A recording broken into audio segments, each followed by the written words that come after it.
తెలంగాణ రాష్ట్ర రాజకీయాల్లో కవితమ్మ మరో షర్మిల కాబోతుందనేటువంటి అనుమానం తెలంగాణ సమాజం నుంచి వస్తుంది.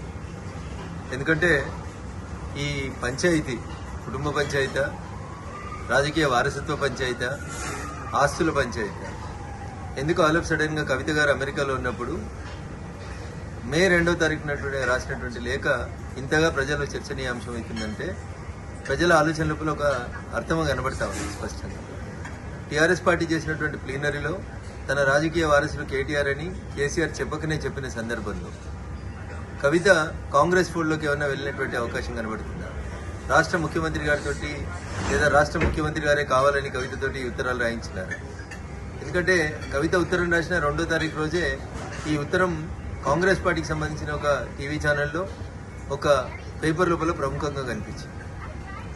ఈ పరిణామాల తర్వాత కేటీఆర్ గారు హరీష్ రావు గారి ఇంటికి వెళ్ళడం, బావ బామ్మరుదులు ఇద్దరు ఒకటనేటువంటి ఒక మెసేజ్ని బయటికి పంపడం, తనను ఒంటరి చేస్తున్నారు, బయటికి పంపిస్తున్నారు అనేటువంటి ఆలోచన వచ్చిన తర్వాత కవిత తప్పనిసరి పరిస్థితులలో కాంగ్రెస్ ఫోల్డ్లోకి పోయిందేమో అనేది తెలంగాణ ప్రజల అనుమానం. ఇక భారతీయ జనతా పార్టీ గురించి, మా పార్టీ గురించి కవిత మాట్లాడడం ప్రజలలో జరుగుతుందే వాస్తవాన్నే కవిత చెప్పింది.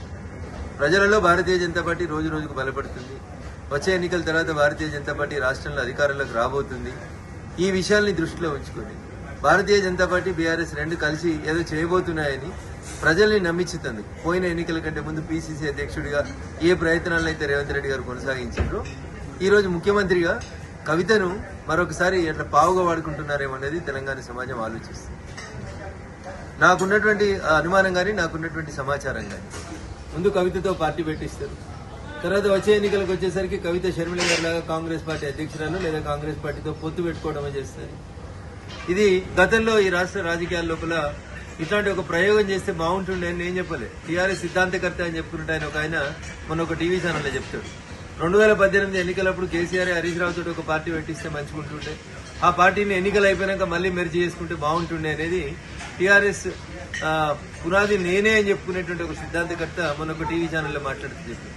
వీటన్నింటినీ క్రోడీకరించి చూసినప్పుడు కవితని కాంగ్రెస్ నడుపుతుందా, కవితని రేవంత్ రెడ్డి గారు నడుపుతున్నారా, కవిత మరో షర్మిల కాబోతుందా అనేటువంటి అనుమానం అయితే చాలా స్పష్టంగా తెలంగాణ సమాజం ముందుంది.